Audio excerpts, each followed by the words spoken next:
So I was planning on having a review up sooner, but unfortunately my life was sort of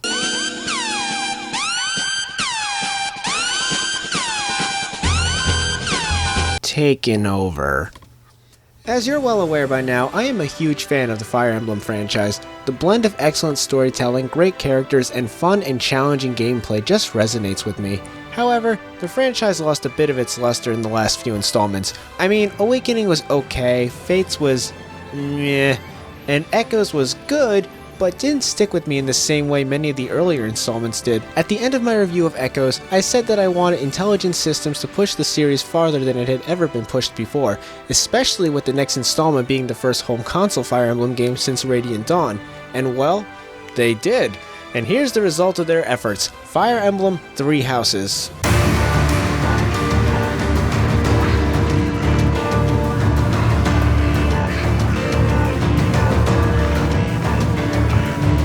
I'll be honest, I didn't know what to think when I first saw this game. It was, in a lot of respects, another departure from what I was used to. Of course I want the series to evolve and try new things so it doesn't become stale, but I also don't want it to lose its identity.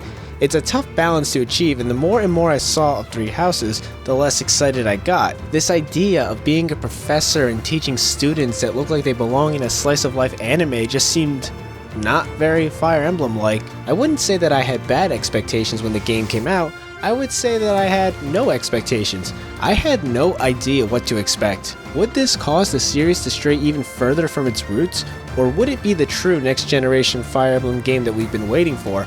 Well, after 180 hours of playing, I think I'm ready to share my thoughts with you. Due to the nature of how the story is divided, I'm going to spoil some aspects of Part 1. I don't think that this will be a huge deal though, considering Part 1 largely plays out the same regardless of which house you pick. It's Part 2 that will remain spoiler free because that's when your choice of house really matters. With that said, this is Fire Emblem Three Houses.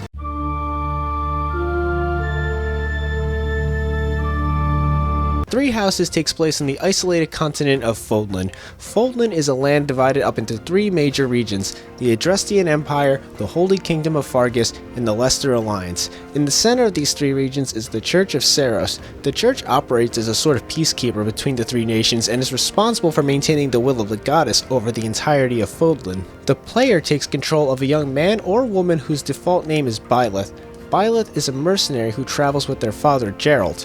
One night, Byleth and Geralt defend three young nobles from a group of bandits. The three of them are students who are on their way to Garreg Monastery, which operates as both a school of politics and warfare and as the headquarters for the Church of Seiros. The students each turn out to be the next in line to one of the three countries.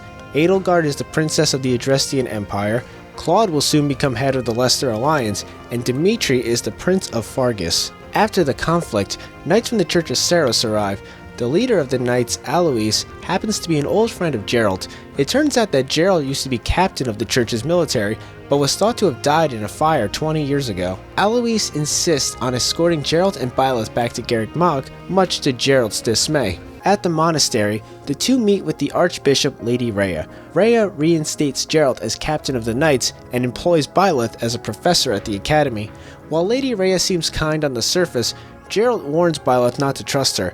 At this point in the story, the player is given the option as to which of the three houses they will instruct and what perspective you will have for the story. I'll go more into the specific of houses later, but no matter which house you choose, Part 1 will more or less progress the same story-wise. It isn't until Part 2 where you see major deviations. Throughout the course of Part 1, you'll see certain ominous quirks in how the Church of Seiros maintains order and peace. During some missions, you will find evidence that there is a growing plot against the Church that could also threaten the peace of Fodlan as a whole. I should mention that throughout the entirety of Part 1, Byleth will be telepathically communicating with an amnesiac young girl named Sothis. The two are mentally bound but don't fully understand why, so while Byleth is trying to figure out the conspiracy against the Church, they will also be trying to figure out the true identity of Sothis herself. I gotta say, Part 1 honestly doesn't feel like much of a Fire Emblem game. At least in concept, Fire Emblem games typically start with the beginning of a war, but this game takes place well before there is even a war to speak of. Most of the time you are sent on missions by the Church that on the surface don't seem to hold much significance. They steadily grow in importance as you learn more about the underlying conspiracy, but for the most part, it almost feels like not much is happening. Of course, this isn't really true, but it does sort of feel like you're waiting for the big event to happen. Ordinarily, this would be a negative, but part 1 of this game is more lighthearted and focuses on life at the monastery and building relationships with your characters. Part 2 is where the game becomes more like a classic Fire Emblem game, and it actually gets pretty intense and dark. Honestly, I think that this is actually one of the most mature and morally gray Fire Emblem games in the series. Nothing has a right or wrong answer, and none of the answers are simple. There are many tough decisions that the characters will have to make. The game does show the struggles of war and how those struggles can be amplified when you recognize the face of the person you are fighting.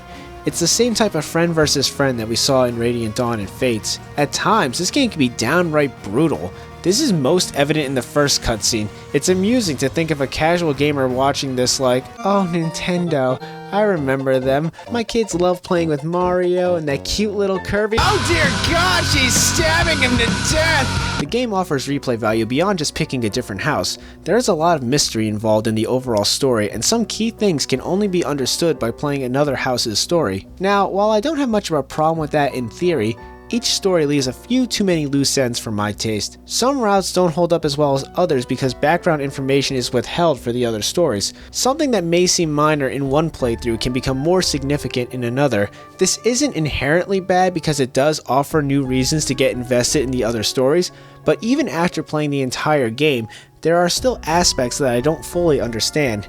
There are some things that the game builds up that get a weak payoff, or in some cases, no payoff. Some of these loose ends may be answered with expansion passes, but that's locking out new story info behind a paywall, which I'm not okay with. With that said, I still enjoyed every story. Granted, there are many repeating stages in part 2, so there are some times when it becomes a different excuse to do more of the same. This would bother me if the stories themselves weren't engaging. Thankfully, they are. They each tackle different ideologies with different leads. One story is more focused on politics and mysteries, while another is focused on a personal character arc and heavy drama. It's a very stark contrast to have part 1 feel like one of the most lighthearted Fire Emblem games, and part 2 feel like one of the heaviest. The rationale for the war is an understandable one.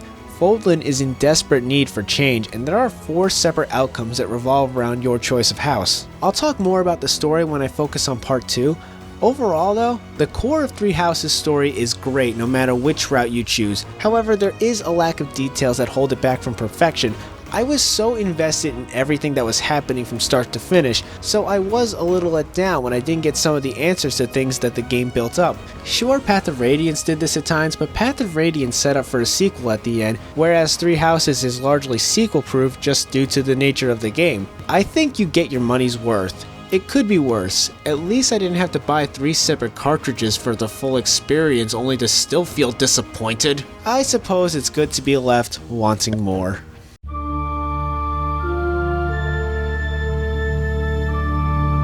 After you pick your house, you'll be introduced to your students. The Black Eagles are led by Edelgard from the Adrestian Empire. Her house consists of Hubert, Ferdinand, Dorothea, Petra, Caspar, Bernadetta, and Linhart.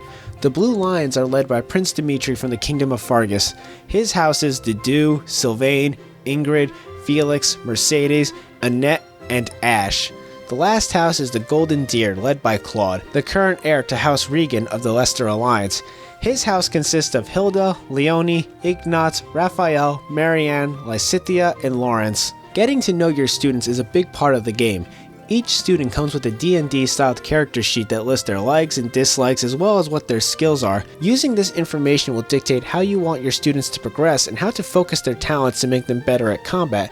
No matter which house you pick, your party is bound to be a little off balance. The Black Eagles have too many magic-focused units, the Golden Deer have too many bow users, and the Blue Lions are limited when it comes to long-range attacks. To compensate for these weaknesses, you'll want to recruit students from other houses. However, a student from another house will not just join your house because you ask, you have to prove yourself to them. Each student has certain qualities that they are looking for in a teacher. For example, Ingrid values dexterity and flying, so Byleth will also need to be skilled in these categories in order to appease her. However, you can lower her requirements by building a support relationship with her. Eventually, you will be able to recruit her to your house. Technically speaking, You can recruit almost every single student in the game. This isn't ideal for your first playthrough, as you will be neglecting the students you already have by doing this, and because there are a limited number of units you can take into battle, and there are a few students who you simply cannot recruit at all. You can't recruit another house's leader, and you can't recruit Hubert or Dudu. I was surprised by the characters in this game. I thought they were going to be annoying, shallow stereotypes, but honestly, I was totally wrong. I genuinely love almost every character in the game. They feel like real people. They all have a plethora of support conversations with each other, and these moments really humanize them. There are even conversations between students you wouldn't expect would have much to talk about, and they still feel totally natural. At no point did anyone really feel out of character. Every interaction just felt right. Obviously, I can't talk about every character in the game. I'll just highlight a few of my favorites. Raphael is probably the most positive, happy-go-lucky bro I've ever seen in my life. This guy would wait for you at the gym with a protein shake and a towel ready to go. Sylvain is such a ladies' man that he will instantly join your class if Byleth is a female. Hey, Professor. Pretty great timing. I want to ask you something. Fucking Pussy Crusher 5000 over here. Yet despite this, he actually is a far more complex and interesting character than we're initially led to believe, and we discover later that he's actually kind of messed up. His backstory totally changed my perception of him. Bernadetta is the introvert I think we can all identify with. She's a socially awkward, neurotic mess who just wants to stay in her room far away from people. I can relate. I know of a place where you never get harmed. A magical place with magical charms. Indoors, indoors, indoors. Take it away, Penny! I finally have a day all on my own. A day inside my room. At last I feel as free as a bird that's flown.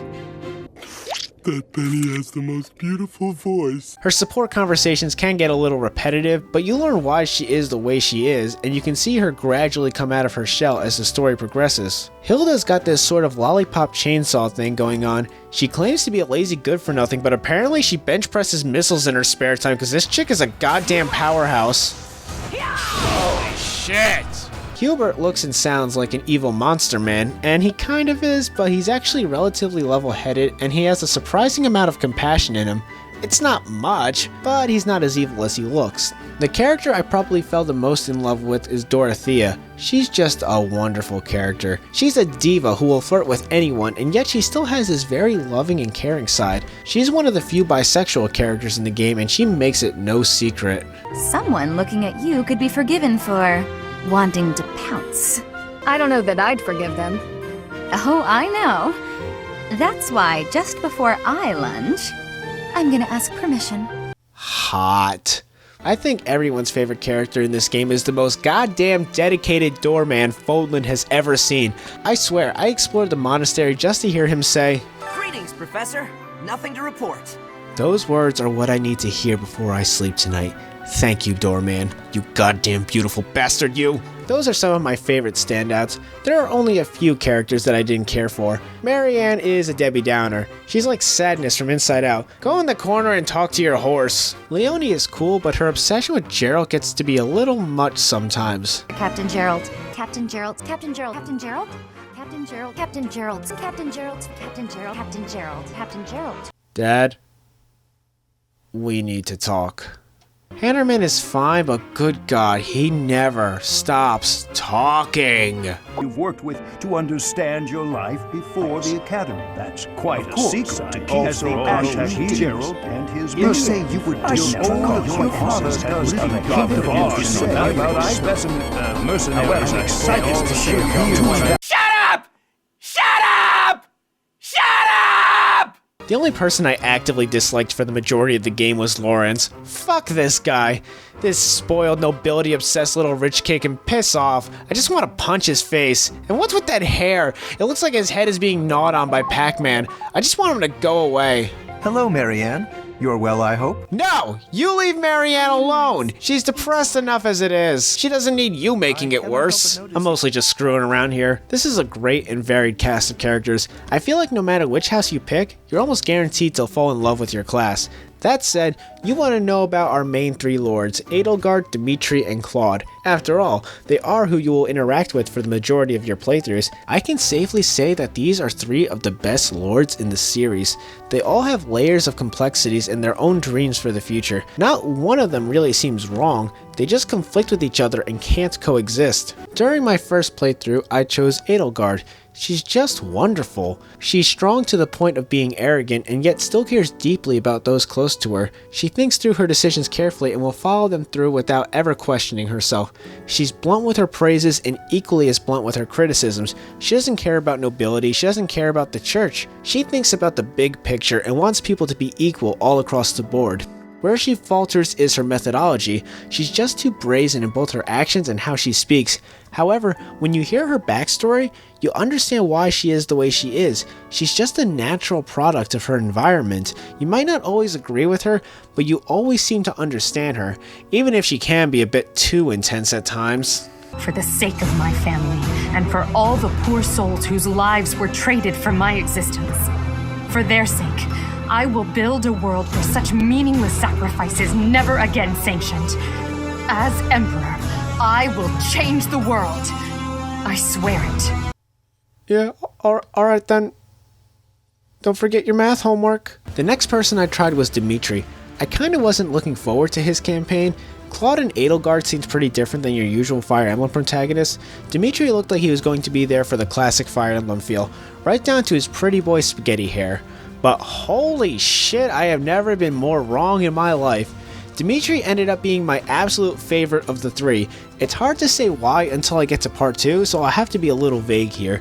He's actually a bit of a wimp. Not that he isn't a good fighter or that he runs from combat, but he gets sick at the sight of blood and is very socially awkward at times. You can tell he's always coming from a good place, he just doesn't always express it very well. One thing that you learn is that he absolutely hates when innocent people are harmed. This stems from a traumatic experience he had a few years prior that really messed him up. His backstory is pretty intense and fuels his dramatic character shifts come part 2. It's a tragedy that left an underlying darkness in an otherwise kind and compassionate character, and the guilt he feels just for surviving changes his entire dynamic. I really didn't think I would like Dimitri all that much, but he turned out to be one of my favorite lords ever. He totally subverted my expectations in a fantastic way. Maybe you could try it sometime. Claude was the wild card of the group. Wild card, bitches! Yeah! It's made apparent from the beginning that he's a schemer and has all sorts of tricks up his sleeve, but when you get to know him, he's far more genuine than you are originally led to believe. In fact, he's a pretty simple guy. His dreams and ambitions are similar to Edelgard's but involve far different tactics and a more open endgame. While Dimitri and Edelgard speak very formally, Claude is very casual and lighthearted. He'll get serious when he needs to be, but he never misses an opportunity for some jokes. He feels like the protagonist of a shonen anime. He's honestly not as deep as we're originally led to believe, but he ends up being far more noble and respectable than we thought too. He's definitely intelligent, but isn't really hiding any deep dark secrets. There's just a wonderful charm in having a lead who's just a regular guy who wants to do good things. I'm on the fence on how I feel about Byleth. Obviously they're the player's self-insert, but they're just kind of bland. Byleth speaks occasionally, but for the most part, they only react in non-verbal ellipses. I wish they would at least speak in the FMV sequences to help carry some of the emotional impact of those scenes, particularly the ones that revolve around them as a character. It doesn't help that male Byleth's face hardly moves. His reactions are pretty low-key. Female Byleth emotes far better, but that outfit, just what is that? At least male Byleth looks like he's dressed for mercenary work. She looks like she's dressed for a medieval times themed Hooters party. Also, why do both of them have these sleeves flailing behind them like they're a windsock? It seems more annoying than anything else. I guess I'm indifferent to Byleth, I just wish there was a little more emoting and maybe less of a mystery to their backstory. With that said though, I mean it when I say that the biggest shock in this game for me was how much I loved everyone. They work with their character tropes so well to the point where they feel like they create their own identities. Their interactions all feel natural, their backstories feed their personalities, they're all just wonderful.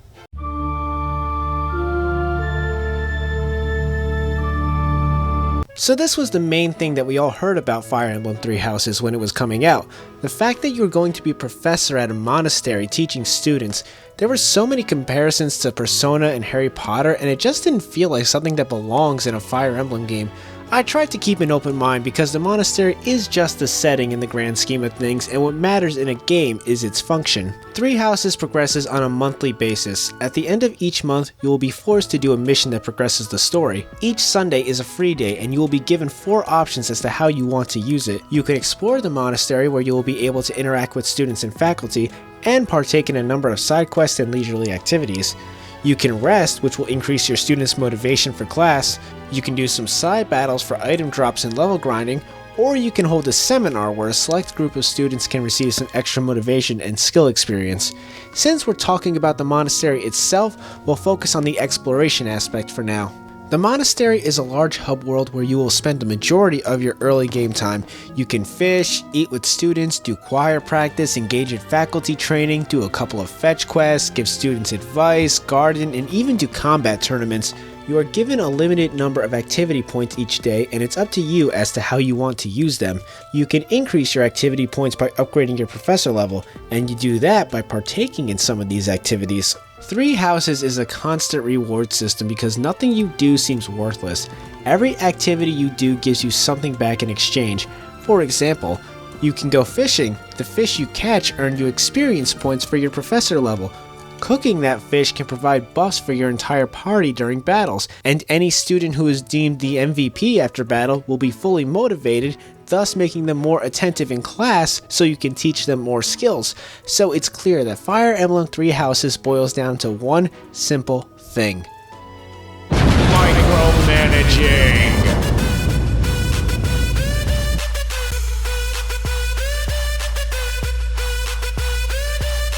Of course, doing these activities with your own students can be beneficial, but you can also do these activities with students from other houses. You can also perform small favors for students by finding items that they lost. The lost items come with little descriptions that gives us clues to who the owner might be. This is a good way to keep the player invested in knowing the students at the monastery, so if you find an item, you can return it to increase your support level with that person. Unless you're me, cause I never give them their items back. Finders keepers, bitch. Professor, have you seen my Hello Kitty sunglasses? No. The tedium of the fetch quest is avoided because the location of the desired object is highlighted on the map. You could argue that it makes these quests easy, but no one likes fetch quests that have you explore the same area anyway, so I didn't mind. The monastery is also the only real place outside of combat that you can hone Byleth's skills. You can get training by other teachers at the cost of 1 activity point. This is particularly useful for things like flying, heavy armor, and riding, since you can't learn these naturally at first. The monastery itself is actually pretty big. Thankfully, traveling around the monastery doesn't get tedious because you get fast travel right away, and it actually loads relatively quickly. Even without fast travel, it's easy to get around because Byleth runs fast as shit. I think the only thing I didn't care for were the tea parties. Yes, you can invite students out on a tea party to increase your bond with them, and they're kind of lame. First of all, can we not call it a tea party? Can't we call it, I don't know, out to lunch or something? I'm a grown-ass man, I don't want to have a tea party. But you get 3 options to keep the conversation with the student going, but the answers just seem random. They don't seem to be influenced by the student's personality in any way. The weirdest thing is when you get a perfect tea time with the student, you can stare at them. They sit there drinking tea and you just watch them. This doesn't help you in any way, you just get to do it. Lucky you. This is the same kind of weird fan service that was in Fates. At least this one isn't making me rub their face or blow steam off of them.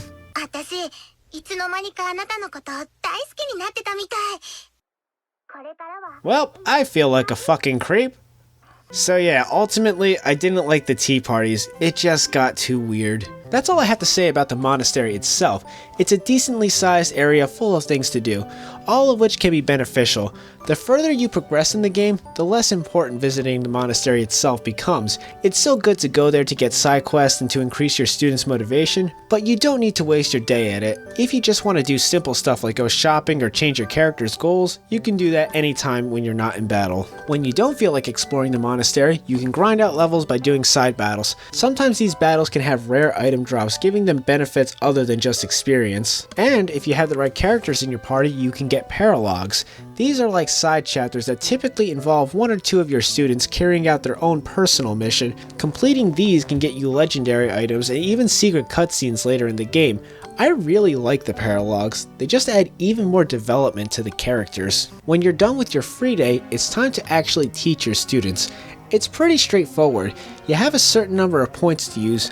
1 point means you can teach one student, and how many times you can teach that student depends on their motivation. This is where you can guide them to where you ultimately want them to be. You can also set character goals. With this, characters will do a little bit of learning on their own, and then there's group tasks where you can pair students up to do chores around the monastery that will help build character relations, special unit skills, and net you some rewards based on how well they do. If you're not sure how you want your students to progress, sometimes they will make suggestions on what they should be doing. This is nice, but sometimes they seem redundant. Sure, Lysithea, you can stop focusing on reason and faith and focus on reason and faith. So that's pretty much the monastery, and I actually dug it quite a bit.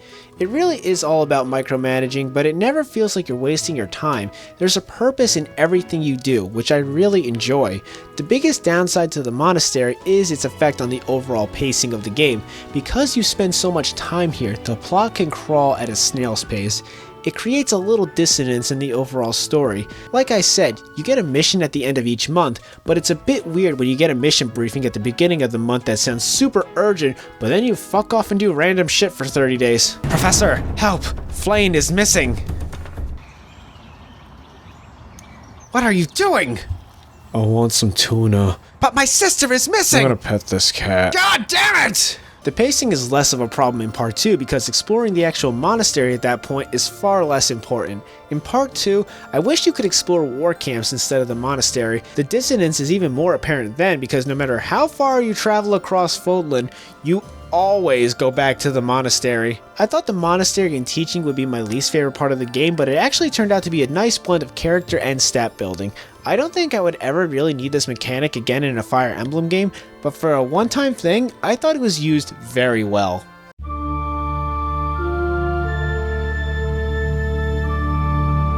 In terms of presentation, Three Houses is surprisingly inconsistent. It's usually pretty good, but there are just some odd choices in how they show us things. As is typical of Fire Emblem games, Three Houses occasionally uses FMV sequences for certain aspects of the story, but the FMVs go back and forth between being 2D animated style cutscenes like in Echoes and 3D animated cutscenes. I don't have a problem with this because they both look fantastic, but it's just odd how they seem to switch styles randomly. Graphically speaking, Three Houses is fine. It's not really impressive, but the Fire Emblem series has never really been a graphical showcase, so I can't imagine anyone being disappointed. However, there are quirks you will notice. The first of which being some of the low quality textures. For objects in the background, it's not really a big deal, but sometimes the bad textures are on the character models themselves, and it's distracting as fuck. Some of these already got patched out, but there are a few lingering ones as of this video. These low quality textures even extend to the map of Fodlan, which makes no sense to me. It's a still photo. It can't be that taxing on the hardware to have a higher resolution map. The game also has pretty bad pop-in at times. You'll notice that grass will sometimes load in chunks when you are exploring the monastery. There's also instances of character portraits and character models taking a while to load into the scene. Greetings, Professor! It's not always that bad, but it is noticeable. It doesn't really affect the gameplay, so it didn't bother me too much. The game suffers from frame rate lag every now and then. I noticed this more frequently when my Switch was low on battery. Normally, this would be a problem, but since this is a strategy RPG, the frame rate is thankfully not crippling like it would be in something like a fighting game. Hopefully these lingering issues get patched out sometime soon. That said, the actual character models look great. The art style that they went with for Three Houses is somewhat similar to Awakening, but far more colorful. It's that type of anime style where the characters' eye colors really stand out. Character features are thankfully not too over-exaggerated like other anime styles. Their eyes aren't obnoxiously big, and their noses are well defined. Because of this art style, characters don't look too similar. The closest are Ferdinand and Sylvain, but that's it. These designs translate seamlessly to 3D and look great, although Hilda has this sort of dead-eye look going on. on. Three Houses also uses digital artwork for some scenes like previous entries. These also look good. However, it's painfully obvious that this was done by a different artist. They are nice and colorful, though I still feel nostalgic for the oil-painted style of the earlier games. The only time I disliked these portraits were during the S-Rank support conversations. Look at this! What the fuck happened to Leonie's nose? And why is Ingrid's face so round? These portraits are just so off-putting for most of the women in particular. Sorry ladies, noses aren't allowed. I think Hilda sold her nose for a boob job cause damn, that fan service. The cutscenes are a weird mix of classic Fire Emblem character portraits talking, but also animating the conversations with the models. Kind of. Most of the time, I think it actually works pretty well when it's just characters talking, but when it involves characters doing things, it gets a little weird. Like when Lysithea says she's carrying books, but they don't actually have her carry books. We just have to pretend that she has them. Or when Flayn asks Felix to cut wood, it just fades to black to hide the fact that there is no wood in this scene. For franchise veterans like me, I didn't mind using my imagination since I always had to do that with the still portraits anyway, but to newcomers, I think it could be a little off-putting. I don't know, it didn't bother me, but I'm not going to act like it's for everyone. Just like Echoes, every line of dialogue is voice acted, and whereas Echoes was hit and miss in terms of quality, Three Houses voice acting is just fantastic. Every single character in this game sounds great, and the actors are really giving their all to the script. Chris Hackney as Dimitri in particular really sells every single emotion and delivers his lines flawlessly. I'm serious, the voice acting is so good in English that I didn't even consider switching to the Japanese audio. One of my biggest gripes with the cutscenes is that they involve a lot of telling and not showing. For example, at one point in Edelgard's route, you are told that an area that you were just in was destroyed by a mysterious force, but they don't show you the ruins of it or show it getting destroyed. It just lacks an impact. It seems like in this game, they really wanted to avoid using the downscaled character models to act out certain scenes. Also, when you start a battle, you just go straight to the preparation window, and when you're ready, a cutscene will play to show the characters starting the battle, but these scenes should come before the preparation window like in the earlier games. That's a nitpick, but it just kind of drove me crazy. Sometimes I ran into some fun little quirks, like this spelling error, or this guy whose portrait doesn't match his character model at all, this shopkeeper who has the voice of an 80-year-old man despite being like 27. Hey, welcome. But my favorite was...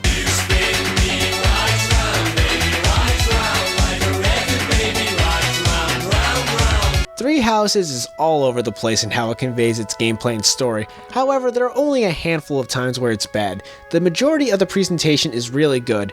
It's not a console showcase, but it's definitely doing its job.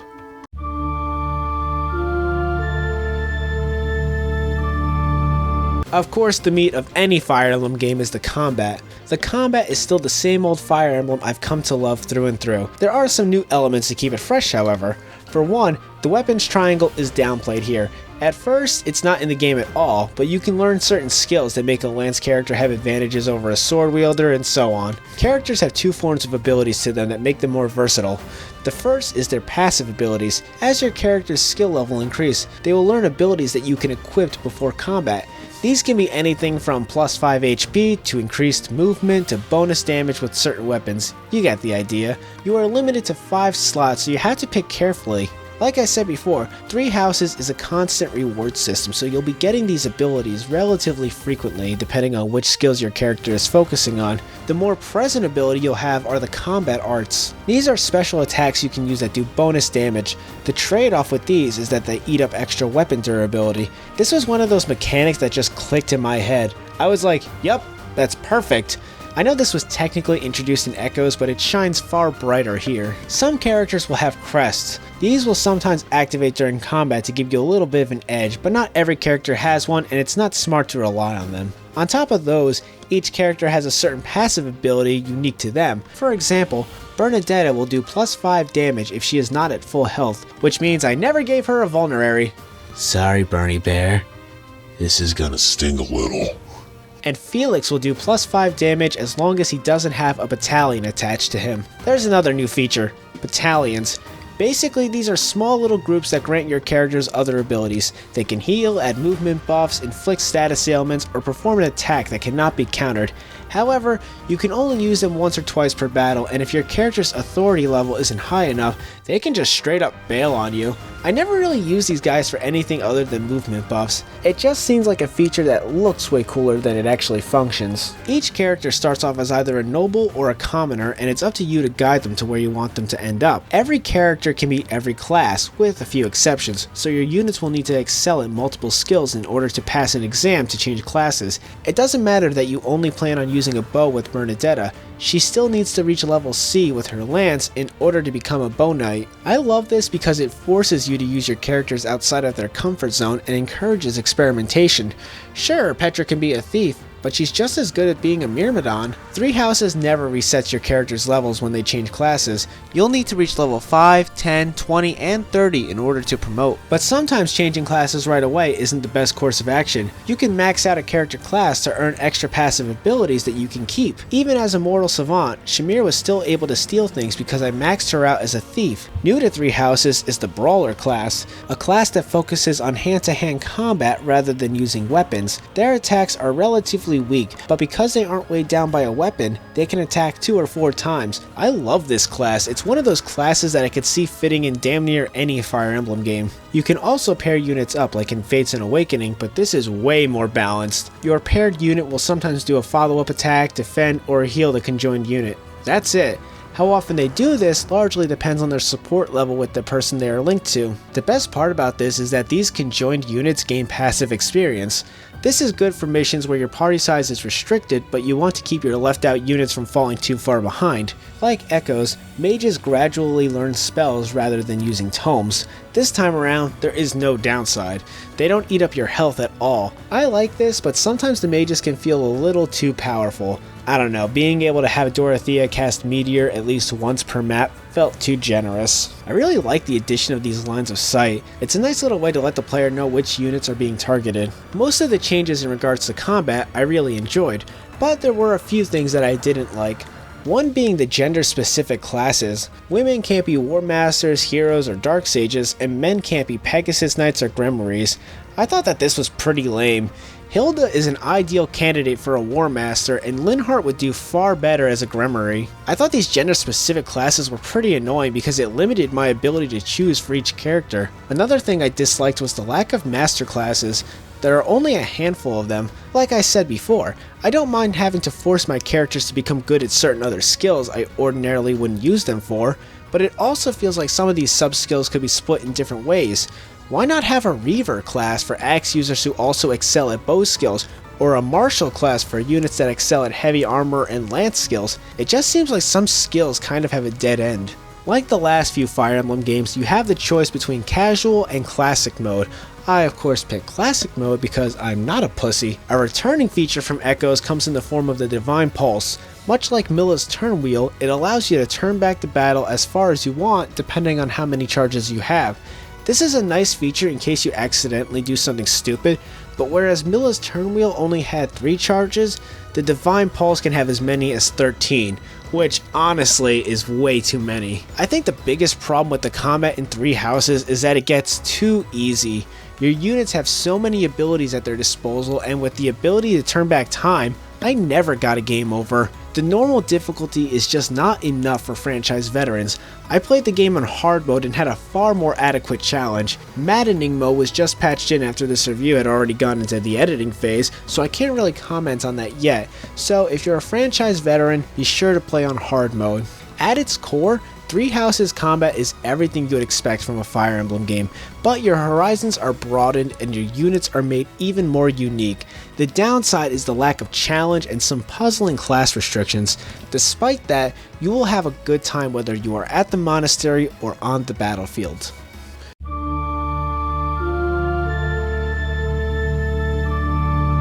The music in this game is awesome.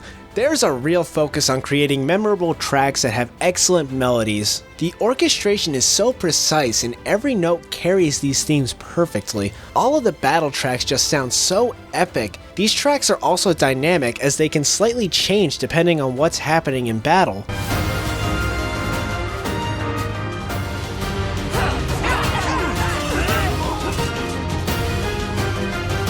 It's so great to have this because it feels like the game is constantly adjusting itself to what's happening. Some of these feel like they could have fit in with old school Fire Emblem games. I swear, I could just see the track Paths That Will Never Cross in Path of Radiance.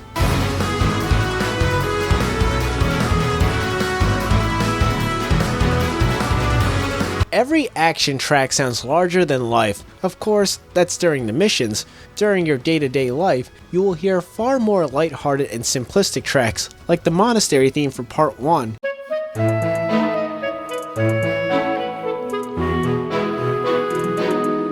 These just add to the careless feeling you have at the Monastery. Of course, when Part 2 comes into play, the Monastery track is notably different.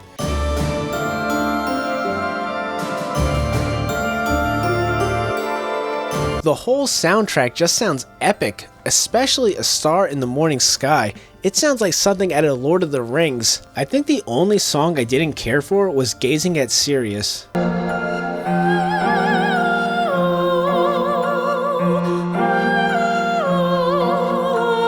It's kinda generic and reminds me of Lightning Returns Arc music. I didn't mind the dubstep song because it makes sense within the context of the level it is in, but yeah, I'm not exactly bumping that in the car every day. One of my favorite tracks is Unfulfilled.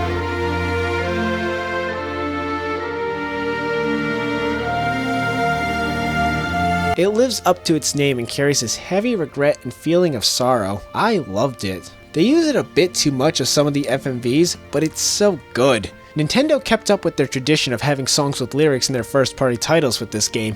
In 2017, we had Jump Up Superstar, in 2018 we had Lifelight, and now in 2019 we have Edge of Dawn.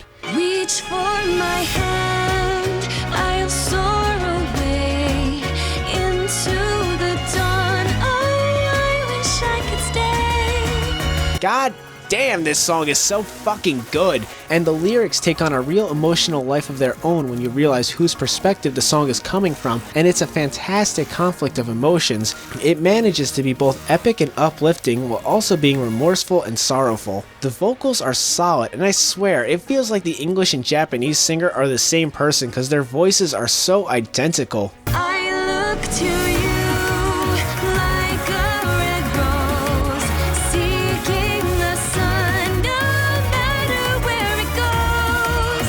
Anata no yoko ga wo itsumo miyagete ita kanta. This is seriously one of the best soundtracks in the franchise's history, maybe even my favorite. It's too soon to tell, but I loved every minute of it. I would love to listen to these on YouTube. Ow.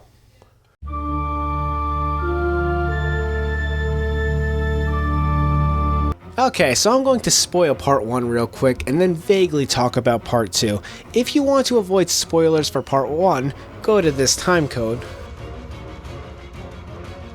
First of all, hey Gerald, how old are you? The support conversations with Alois seems to imply that he's over 100, but we never get a clear answer. I guess because he has some of Rhea's blood, but good god, that means half the staff at the monastery have to be older too. Besides that, Gerald's death was really obvious and lacked any emotional impact, a lot of which has to do with Byleth not having a personality, but also because Gerald is just kind of in the background not doing anything for the majority of Part 1. His death is nothing compared to Grail's death. Grail had an epic showdown in the glow of the full moon. His son Ike was an actual well-defined character, and we were allowed to fully unravel the mystery of who Grail really was in the past. Here, we just have Gerald get killed by a schoolgirl and Byleth is all like... Also, why exactly was Gerald even killed? What was the point? Kronya killed him while he was surrounded by allies. What exactly was their plan? If Lord Voldemort here didn't show up, what was she gonna do? Also, despite how she was marketed, Sothis really isn't as involved in the story as you would expect. She just talks to you in the background and eventually just disappears anyway. I really thought she'd play a more pivotal role, but no. She's not unimportant, she's just not super important. So that stuff annoyed me, but the biggest thing that happened at the end of part 1 is that Edelgard declares war on the Church of Seiros. I thought this was a great twist that also made a lot of sense given Edelgard's character and the corrupt history of the church itself. Since my first class was the Black Eagles, I had a real Pikachu face moment here. We also learned that there wasn't just a single conspiracy against the church. On top of Edelgard's plot, there was also the plot of those who slither in the dark. After a battle at Garrick Mach, Byleth is rendered unconscious for 5 years before waking up and returning to the monastery. So now I'm just going to vaguely cover the 4 stories in the order that I did them. So Edelgard's route was the first one I did, and I think it was my least favorite, not because it was bad, but because there wasn't as much of an arc to it as the other stories. It's pretty simple. Edelgard wants to conquer, she does, the end. There are some emotional moments, particularly her scene with Dimitri, but this only has a significant impact if you play the Blue Lions route first.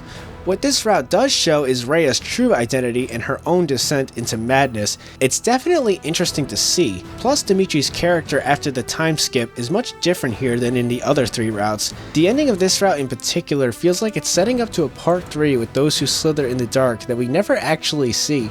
So in that sense, it was disappointing. I still think it's a good story, but it's just not as good as the others. The next route I did was the Church of Seiros route. I thought this would be kind of like the Revelations route in Fire Emblem Fates, but it isn't. There is no happy ending for everyone here. This route has some more emotional weight to it because you have to go up against your former student Edelgard. Because of this, her and Byleth share simple but great FMVs together. This one also answers a few questions like Seteth and Flame's true identities, as well as Byleth's origins. And there is an actual conclusion with those who slither in the dark, but it feels incredibly rushed. The final boss of this route felt shoehorned and cheap. Not that I disliked the fight itself, but the reasons for the fight just felt empty. Then I did Dimitri's route. This was easily my favorite, which was so ironic because I thought I wouldn't like it. At the end of part 1,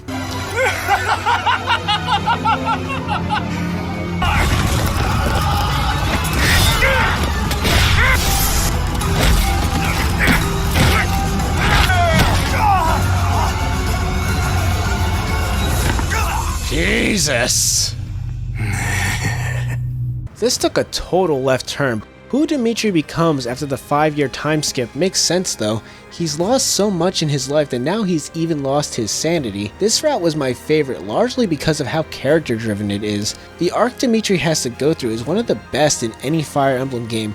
It's different and gives us a very complex view of him. Plus we learn of his connection with Edelgard and it just further fuels the conflict within him. And this story ends on one of the most poetic still shots ever. I pretty much love damn near everything in this route. The only downsides here are that those who slither in the dark are downplayed and it doesn't feel like Fódlan as a whole goes through the major changes that it needs to. But since I'm a character guy, this route was the one that I was the most invested in from start to finish.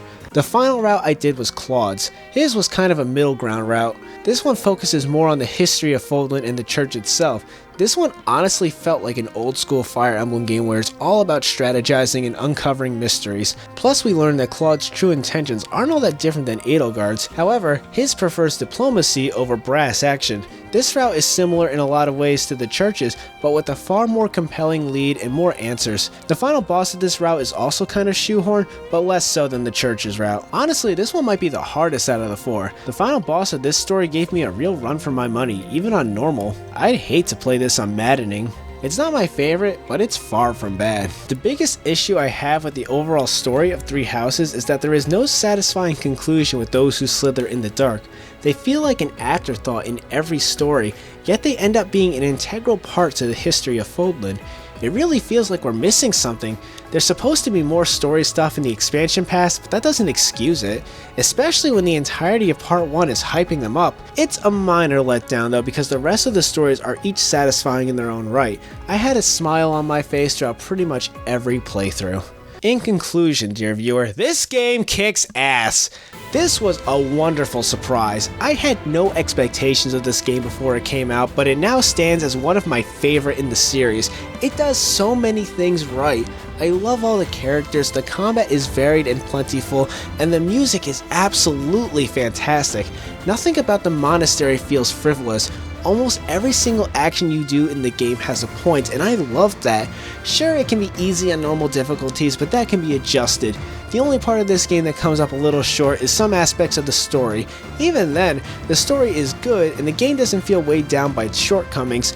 The final score for Fire Emblem 3 Houses is a 9 out of 10. This is a must-own for Fire Emblem fans both old and new. It is time-consuming though, because I did end up sinking over 180 hours into it, but I enjoyed every minute of it, so much so that after I beat all 4 stories on normal, I went back and played it again on hard mode.